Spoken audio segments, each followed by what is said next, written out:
Hi, I'm Michael Gordon with this week's Economic Insights. Local developments have unfortunately been overshadowed again by the Middle East situation. After repeated attacks on ships through the Strait of Hormuz, President Trump declared that the ceasefire was over. The missiles are flying again, and with neither side seeming to know what they hope to achieve out of this, it could end up being a quite messy and protracted phase of the conflict. Earlier this month, Brent crude oil prices had almost come back to pre-war levels of around $70 a barrel.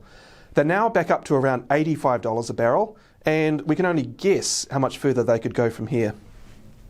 Turning to the local data, we started the week with the NZIER survey of business opinion.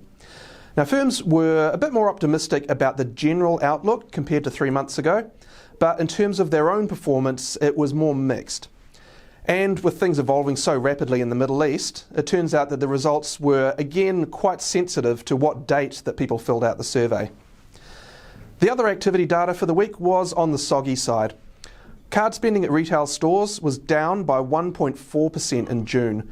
Now, that did follow a 1.6% rise in May, and it has been quite jumpy throughout the year so far. But if we smooth through it, it still looks like, at best, a very gradual upward trend in retail spending, in keeping with the soft growth in household incomes. Meanwhile, house prices and sales were weaker again in June.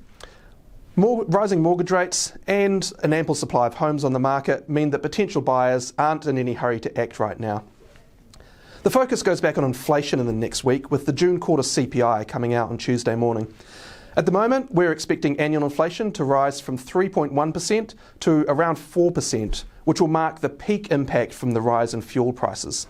Now, that in itself won't come as a surprise to the Reserve Bank, but they will be scouring through the release for any signs of price pressures beyond just the passing on of fuel costs. Thanks for watching. We'll see you next week.